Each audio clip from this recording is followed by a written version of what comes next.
Hey guys, John from the John Muir Show here, and do you remember when all of those leftist media outlets, all of those liberal politicians, all those Hollywood celebrities were having so much fun demonizing a private American citizen, a high school kid from the state of Kentucky? Yeah, that wasn't that long ago. That was within the past couple of months. You had all of these individuals acting like the worst human being in the United States of America was that Make America Great Again hat wearing Nick Sandmann from Covington, Kentucky, the high school student. They were just talking about what a horrible person he is, oh, what a bigot he is, because he was in Washington, D.C., and you had a snippet of a video showing that he was standing face-to-face with some elderly Native American guy beating a drum, and you've got this kid wearing his Make America Great Again hat. He's got this smirk on his face, and you had so many on the left saying, oh, well, you see, the combination of that hat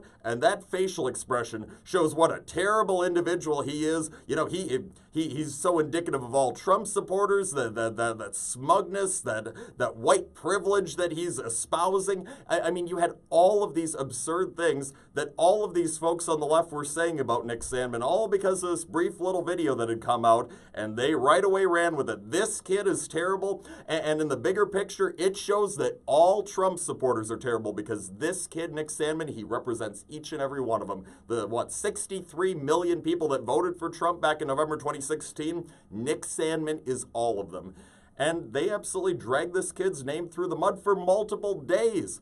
They were doing this. It got to the point where this kid and his family were receiving death threats. And again, we're talking about some, 16, 17-year-old kid from Covington, Kentucky high school. But this was the reality of what Nick Sandmann's life became. Then, of course, fast forward a couple of days after that initial video snippet came out, and oh yeah, we saw the full video of what was happening after those Covington, Kentucky kids just got done participating in the annual March for Life event. Oh yeah, as they were trying to walk back to the school bus so they could go home after partaking in that event, they had a bunch of adults, a bunch of disgusting racist adults from the Black Hebrew Israelite movement shouting all of these despicable things at him. I mean, there were African-American students in this group of Covington kids, and you had the Black Hebrew Israelite adults yelling absolutely disgusting racial slurs at these African-American kids. I mean, it was just awful. And then to boot, you've got this Nathan Phillips, the elderly Native American guy with the drum, coming up and provoking these kids by banging the drum in their face, and then he proceeded to go on all the leftist TV stations for the days to follow, talking about how, oh, I'm the real victim here. Yeah, these evil Trump-supporting kids, they were bullying me, and he made up all this crap about him. And it was pathetic. But then the full video came out, and it showed the truth. It showed that these kids were actually the adults in the room. They were the only ones who were conducting themselves properly. I mean, they had a bunch of racist adults threatening them, yelling disgusting things at them. They've got this old Native American guy provoking him, banging a drum in their face. And these kids, they stood their ground, said, we will not be intimidated. And they pushed back by being respectful and by doing that. And you know what? I give them the world of credit, because I think back to when I was some high school kid, or heck, even now, I don't know if I could have kept my cool. I hope I could have, but I don't know that I could have kept my cool, as well as Nick Sandmann and his friends from this Kentucky high school did. Bravo to the way that they had handled themselves so maturely in that situation.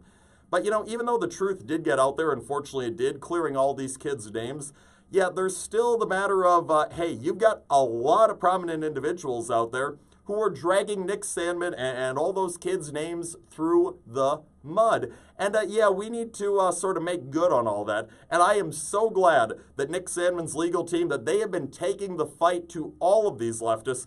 They started with the Washington Post and said, yeah, we'd like $250 million for all of the negative stories that you were running for days, demonizing Nick Sandmann. And now the attorneys for Sandmann over the weekend came out and said, you know what, next we want to go after CNN. But CNN treated Mr. Sandmann even worse than the Washington Post did. So you know what? We're going to be seeking upwards of $250 million from them. Bravo to them, and keep on going. Every single outlet that was going out there and demonizing Nick Sandmann, go after him. All those leftist networks, all those leftist papers, go after every single one of them. Go after every single one of the liberal politicians that did not wait for all the facts to come out like a responsible leader would and just decided, nope, we're going to use this to push our anti-Trump narrative. Go after every one of them. Go after every one of those Hollywood celebrities. Make them pay.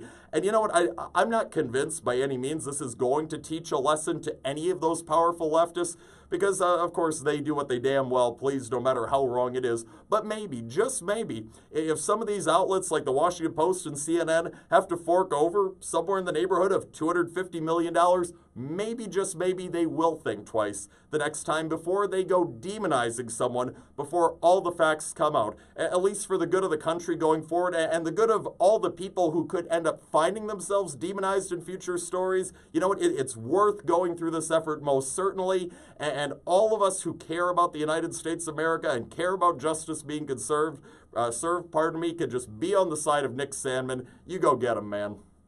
It's all the time that we have for today, but tune into the John Muir Show each and every weekday, 8:40 a.m. on WTAQ, 9 a.m. WSAU and WHBL. Till next time, I'm out.